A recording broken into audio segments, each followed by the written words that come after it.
afternoon. This is Shailesh Shrestha, and this time I am in completely different hat. I'm this time coming with you a very informative television show. It's named Informative Chair, and as a guest host, I'm here with Mackay House production. You know, it's very famous and a popular production.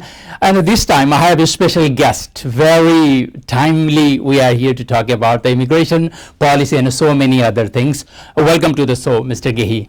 Good afternoon. It's a pleasure being with you on the show today. Wow, this is really, I'm so excited. And somehow I'm amazed too, because this time we are moving from one direction to others, politically and policy-wise, and so many changes going on. What I read you about in details about Mr. Gehi, Attorney Gehi, so I found out you in wearing a different hat. Have you active in politics as well, and your long career in the attorney, and with a huge team, Gehi and Associates, I think 35 plus. Oh, wow. 35 plus people working. Wow, this is amazing. So this time I would like to blend you more in your personality. Matching two sides equally goes together. One is your practices and the other one is policies. Okay, so number one, we do immigration. Excellent. We are also very much involved in politics and immigration too, because we support immigration reform in the country. That's very important.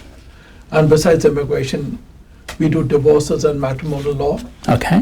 Then we also do bankruptcy and debt settlements. Then we handle criminal law cases in our office. Wow. So when I see this place, it's very commonly known for Nepali speaking community. I would not say Nepali. So Nepali means very limited. But if you think about Nepali speaking community, it's a 50,000 plus, even more. That's the Nepali speaking community. Right. And I can guess it's easily. So you are targeting those people, those population, right? So we are here to help the Nepali community. We are also here to help the Tibetan community. Wow. We are also here to help the Bhutanese community. Right. Because all of them have common problems. Mm-hmm. And a lot of them have immigration issues.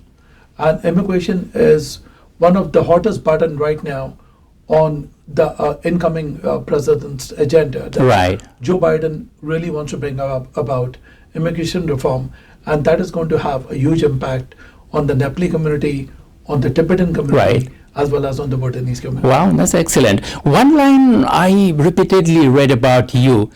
You've been doing very complex legal matters. What does it mean by? So in complex immigration cases, I must say that I'm a trial lawyer. Okay. A trial lawyer is someone who goes to court and fights cases. Mm-hmm. And I've done trials. And also we do cases before immigration judges.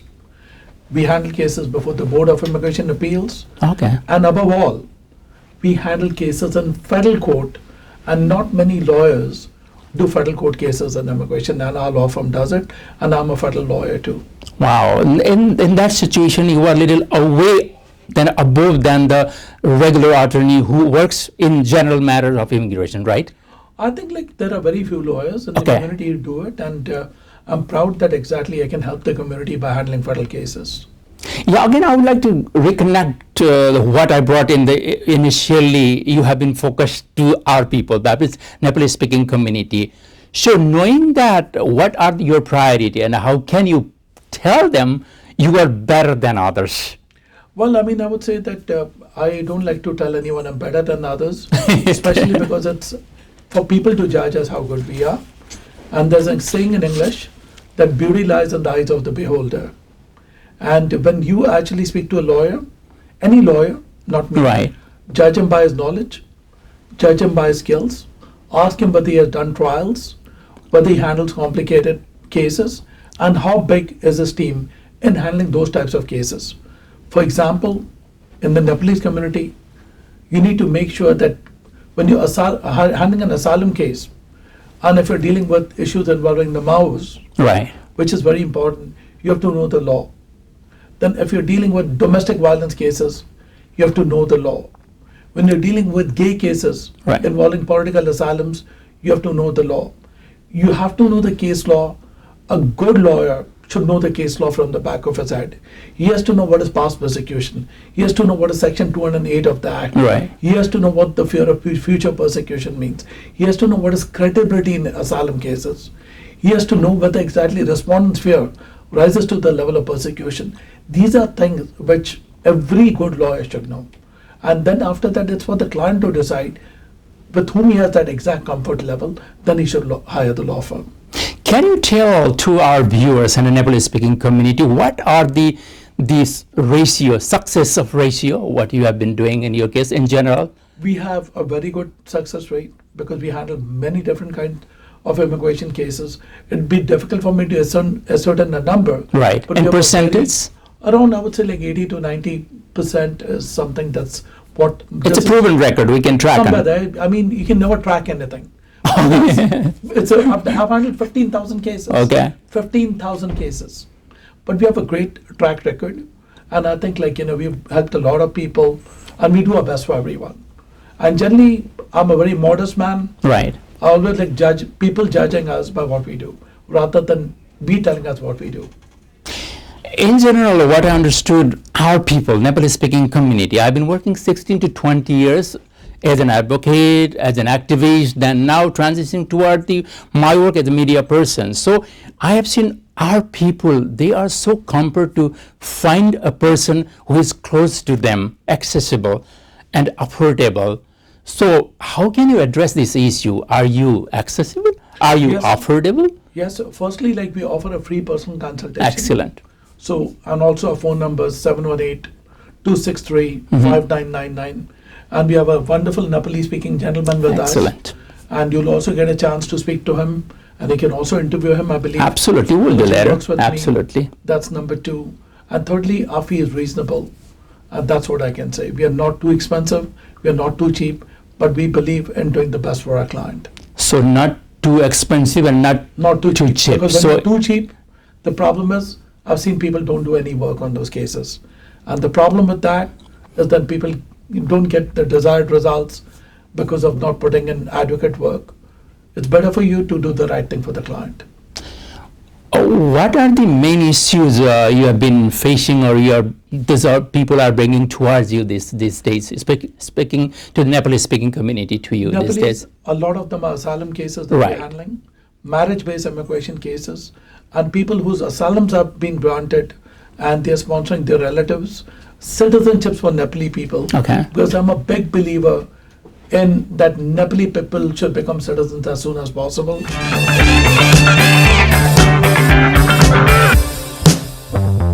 एउटा असल सोच अनि असल कदम, त्यो कदम समर्पण हुनेछ सकारात्मक परिवर्तनको लागि. Recently, so that is critically important for us. You've been talking about the citizenship question, the new regulation. Okay. So we'll talk about the new regulations too, and we help the Nepali community in every way. Okay. We also help people who have been victims of abuse. So there are some Nepali women whom I've met over the years, and they've been abused. So you're referring the U visa category? This is a battered spouse. Okay, that's and different than that. Important. Excellent. To which it's known as under the Violence Against Women's Act. If you've been a victim of abuse from your U.S. citizen spouse or from your green card holder spouse, you can self-sponsor yourself for a green card. So these are some of the issues that we handle regularly. So in our community, what I've deeply worked with the people in this community, so they are so much fearful about their status and the kind of rhetorics of deportation, this and that, and specifically the Trump era. So filing those kind of cases, how can you assure them they are safe here while they are in process? Firstly, there are no lawyer can ever give you a guarantee in any case. Okay. If he's giving you a guarantee, he's not a lawyer. Number one. You can do your best for your client. Correct. You can give them the right legal advice. You can point them in the right direction. But decisions are made by the judge. And people have to respect the decision of the judge. And if you're not happy with the decision of the judge, as a professional, you have to appeal it. Okay. And after the appeal, you can take it to federal court. Those are your rights. And in between, if you're single, consider getting married.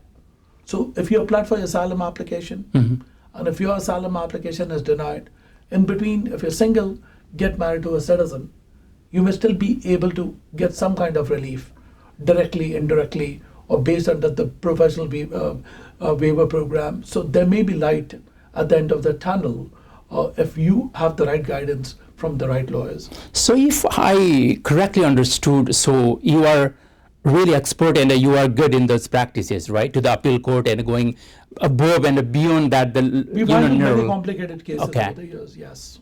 We've handled a lot of complicated cases. That's my answer, yes. Okay. There's so much complication in this time, but we can see the light in the tunnel. That's hope is always there. And Biden administration has already promised they are working very, nicely within the 51 days. In the 100 days or day one, even they say that, reversing all these kind of directives. It's been issued more than 200 directives from the Trump administration. It's 400. Oh, 400. Trump has passed more than 400 executive orders. Okay. And the current administration will be reviewing all the orders, and slowly they'll be getting rid of the draconian orders which have been passed by the Trump administration.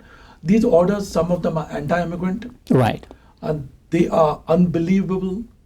They're unfathomable. It shocks my conscience to see that in today's day and time, someone would pass orders that are detrimental to the best interest of even legal immigrants in this country. That's the best way to describe the current 400 executive orders that have been approved by Trump in different areas of the law. Excellent. We are moving toward the policy now. Yeah, I really love to talk about this politics. Ultimately, the politics and their ideas and a policy determine every fact and the figures of this immigration. Immigration itself, it's a vague, very complicated issue. I do remember 2006, Bush era, they tried immigration reform bill, 11 million undocumented. On top of that, DACA and the TPS combined, it's a 12 million undocumented people and their life and future about this. See, about DACA, there are close to 1 million people who benefit from the program. 300,000 people are still waiting to apply for DACA because they missed the deadline. So the good thing is that based upon the recent judgment that came out, decision I would say that came out from the Second Circuit, the judge made it very clear that Homeland Security has to make sure that the best interests of these people happen to be should be covered as soon as possible. So this is great news from New York, I believe. But I heard that USCIS is going to challenge it somewhere else, and the fight is going to go on until Biden comes in. Right. But I can assure you, my gut feeling is that if Biden comes in, he has made a promise to us that he's going to make sure, Biden has said that he will do his best to make sure that these wonderful children who came to this country involuntarily should be getting a part to their green cards in this country. Yeah, then it's not their own mistakes. That is a commendable statement by Kamala Harris and by Joe Biden. And I'm a big fan of this administration, which is going to come in for the future. So you're talking more politics than policy this time. So you have been so much assured about this. See, I work for this for the Democratic Party, and I'm proud to say that I'm a happy Democrat. And in a sense that this is more like a personal interview in politics, the one that you're having. Right. So end of the day, the reason I'm kind of happy with the Democratic Party, which is coming into power now, and even Republicans are good, everybody is good, but you have to understand that there are moderates and there are conservatives on every side of the aisle. Yeah, I do remember 2006, 9 Democratic senators, they opposed the bill. That is correct. In Virginia, I do still remember that day. A Democrat has always opposed bills in immigration. So it's nothing to do with being a Republican or a Democrat. We care for people who bring about immigration reform. Right. We care for people who are ready to bring about change. We care for people who are looking at the contribution of immigrants into the United States of America. Those are the people that we stand for. You have to understand that America is a country that has been built by immigrants. There's another fact probably you might not be knowing. Yeah. There have been even some of the founders of the Constitution, they were immigrants. And even Madeleine Albright happens to be an immigrant. So you have to have a long list, of course. This country is built by immigrants. Albert Einstein, he was an immigrant in this country. So people have to know the value and the contribution of immigrants. Look at Alexander Hamilton. Right. He was an immigrant too. And he was so very much involved in the drafting of the Constitution in the country. So people need to recognize that immigrants are the cornerstone of a great democratic system in the United States of America. But still we can see kind of political gridlock in the Senate. Now situation 50 to 48. Yes. So how do you see that kind of gridlock? Again, it could be a kind of Mitch McConnell would be playing in the same game and everything goes... That's a fantastic question, Shailesh. Now, according to me, Mm-hmm. look at the bright side of it. If you look at the president's speeches, I'm talking about Biden's speeches, he is such an excellent orator.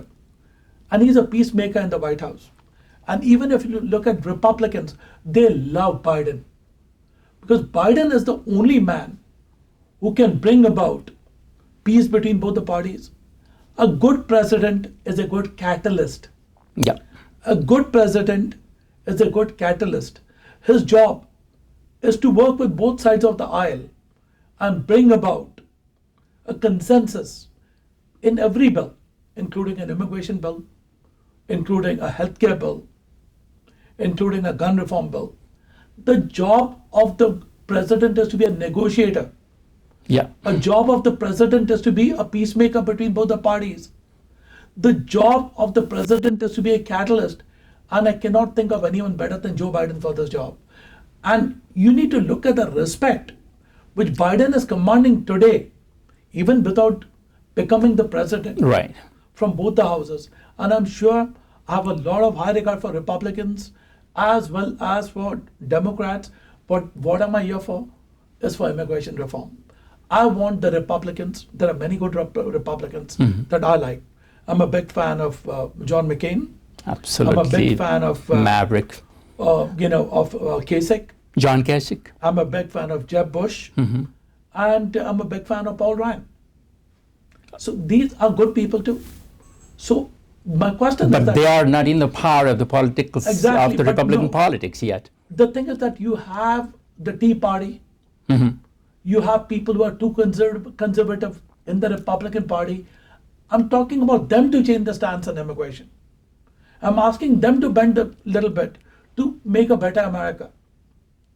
So my question is that if you are a Republican or if you are a Democrat, work together, unite families. Right.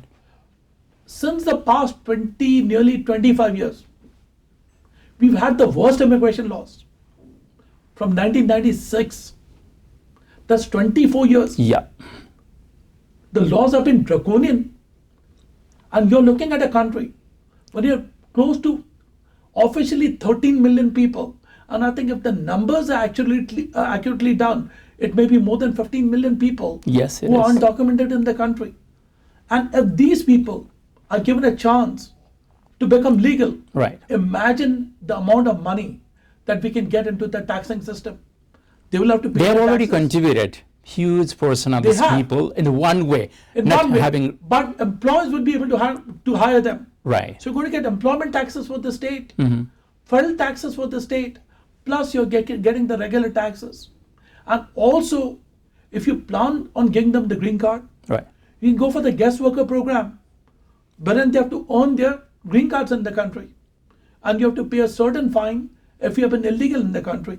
And that can get trillions of dollars Yeah. in revenue in this economy, especially wherein there's a crying need of funds Right. to be kind of poured into this particular economy. I think this is the time is right, and they need to open the gates and make sure that immigrants become a part of the American transition process or the transformation process of the United States of America.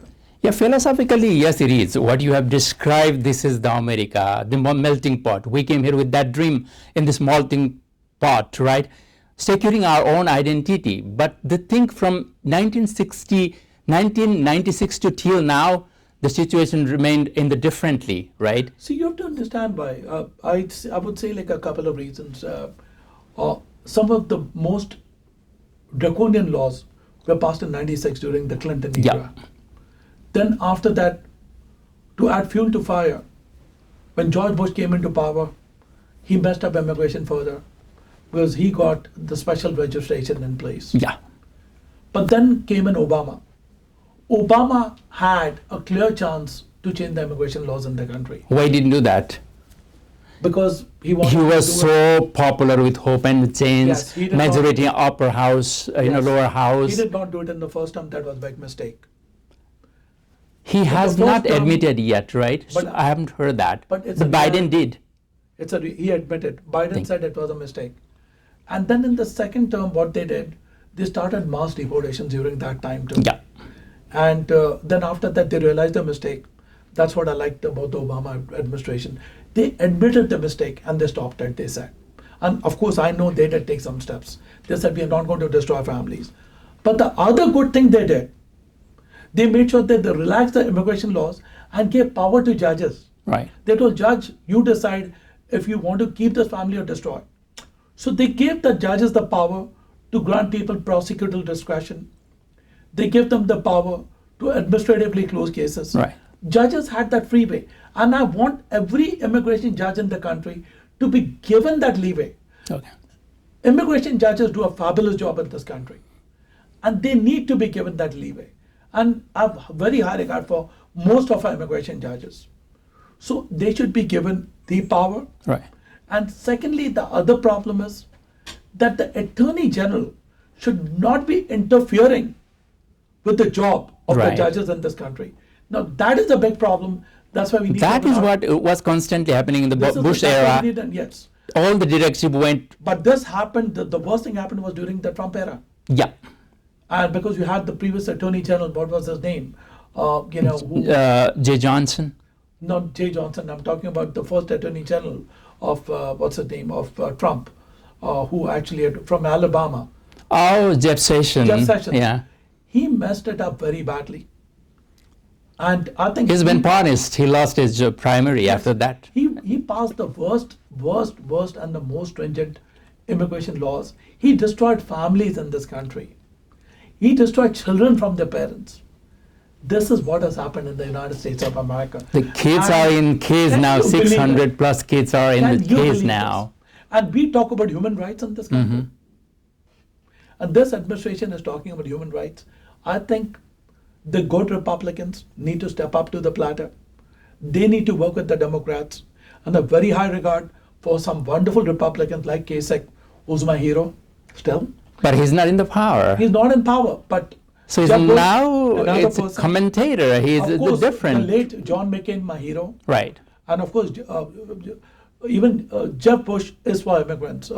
Yeah. So you have to understand that. That's why they have everybody- deep affiliation with the Latinos And needless to say, my great very high regard empathy. for Obama. Absolutely. A great regard for Hillary Clinton. A great regard for, needless to say about, Joe Biden, Mm-hmm. Kamala Harris, and, for everyone in the party. But it's time for both the parties to come together. And that is how we make America great. But And- why they do not have the guts to say Joe Biden is the elected president now? See, barely they have been saying that Republican senators They have been quietly. coming out. They have been 25 it is mentioned. Now, let me tell you, that's such an interesting question you're bringing about, and not many people will have an answer to this. Now, this is the question I get all the time. What happens if the president does not vacate his seat? Mm-hmm. So, recently there was a similar thing happened in the state of Kansas, Wow. wherein a Democratic incumbent who won was not allowed by a Republican candidate on the same ground that basically the cases should be the votes should be recounted. But guess what happened? After that, the court said it's time for you to go, Right. and the person had to leave. So the same thing is going to happen, and at the end of the day, there's too much fire in this, but there's too much kind of fire out here, and there's no smoke. So in a sense, that expression we call the smoke and fire expression, that's what it is. And ultimately, things are going to boil down, and Joe Biden will be our next president after January 21st. Absolutely, no doubt on that. Again, I would love to connect you to the policy and the practices now. Let's bring some hope to the DACA recipient or temporary protected status and this family, and they've been here for a long time. What do you see the future? Is there any possibility to Yes. combine comprehensive reform bill, immigration reform Right. bill? Firstly, let's look at the requirements for DACA. You Right. should have been in this country before 2007. You should have been under the age of 16 when you entered into this Okay. country. You should not have a criminal record, and you should have an associate's degree. So now, for people who missed it, if you're under the age of 31 at that time, Right. you're eligible for DACA. If you missed the deadline, and if you're here before 2007, apply for DACA. The other good thing about DACA is what is going to happen. Everyone should apply for advance parole. That can legalize their entry. Okay. And if they're married to a citizen, great news, they can get the green card. Now, there's something else what people don't know about DACA. If you got your DACA before the age of 18, Right. you don't have unlawful presence. Oh, okay. And if you don't have unlawful presence, you find an employer, you can get a green card here. Yeah, you are eligible to file To file an NA for status. green card. Okay. Because unlawful presence accrues after the age of 18 in DACA cases, and not many people know about it really. Can I relate to the TPS in the same situation? Are they eligible for this green card application? Sixth Circuit says yes. I heard 6th and a 9th, right? Sixth They and have the kind ninth of have said yes. Second Circuit is still up in the air. And So this is- our situation in the huge population, They're so not we are. granting it here, but the Okay. best thing to do is start taking the cases to federal court. They won't have a choice, they will have to give in. They will have to throw the towel. So the way the cases work, first it goes to in here it will go to the Second Circuit. Okay. Then finally all these cases will be combined. It'll go to the US Supreme Court, or unless and until Congress makes a law that these people should be getting the green cards, and if they are considered to be admitted. So let's see what happens on that. That's your hope, policy, and you are. Policy. That is Okay. correct. So hope is always there for these There's people. always hope at the end of the tunnel. So we are in the Always light situation at the end now. of the tunnel. Excellent. So coming back to the Nepalese speaking community, how do you personally and from your associates, you are in the Jackson Heights, the heart of the Queens. So I assume I've been working for the Our City, Our Vote new campaign, which is the non-citizen voting rights bill. So I have all fact and the details about that. If we pass that bill, so we would have 60,000 plus Nepalese speaking community who has right to vote the situation. So is a minority who have a strength. The right to vote will not come in because it's enshrined in the Constitution. Right. And in order for someone to vote, you have to be a citizen. Without citizenship, it's going to be difficult for anyone to vote. But within this jurisdiction, we can choose our elected officials within the New York jurisdiction. But that has been said. That again has to go through the New York State legislature. Okay. And if the legislature allows it, which I doubt it will, I doubt. In But New it is York- possible. In New York, it's possible. Yes. Because New York is a democratic state. Absolutely. We have 48 Democrats, Exactly, mostly that's what I'm progressive, saying. and this. They can make it happen. Absolutely. But if you're asking me in an objective environment, wherein exactly you have an equal amount of Democrats and Republicans, I would say is flatly no. Yeah. But here, I would say that you have a chance. But is it a definite shot? My answer is no. Because also you have to understand that there will be Democrats who will not allow this to happen.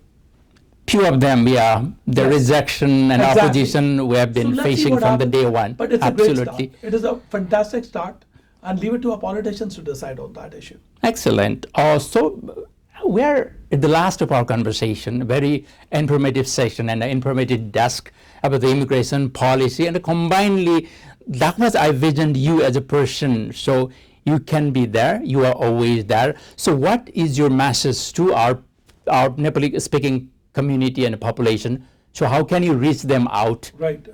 I'm always thinking about your affordability and Right. accessibility. That So- is what we want from you. Yes. So firstly, हम immigration के हर तरह के matters करते हैं, खासतौर political asylum, marriage cases, शादी के cases, battered spouse, fiancé visas, citizenships, और आपको किसी भी तरह का immigration problem है, खासतौर complicated cases जो है हमारे ऑफिस में हम हैंडल करते हैं.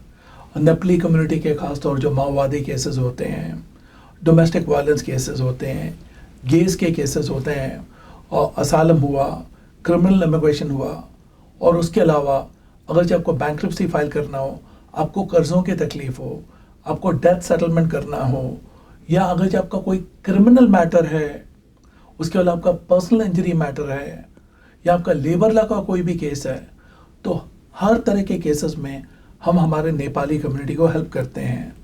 और अच्छी खबर ये है कि हमारी पर्सनल कंसल्टेशन फ्री है, और हमारा एड्रेस जो है 7409 37th Avenue sweet 205 Jackson Heights New York, and our number is 718-263-5999 and we are open Monday through Sunday. और हमारा स्टाफ हिंदी बोलता है, इंग्लिश बोलता है, नेपाली बोलता है और ज़रूरत पड़े तो टिबेटन में भी आपको हेल्प की जा सकती है और भूटानीज में भी आपको हेल्प की जा सकती है. तो आपको अगर जो अपना कोई भी लीगल मैटर रिजॉल्व करना है, याद रखें हमारी कंसल्टेशन फ्री है. हम 7 days ओपन होते हैं और नेपाली, टिबेटन, भूटानीज कम्युनिटी के लिए हमारे दरवाजे हमेशा के लिए खुले हैं. Excellent. Thank you so much for this time.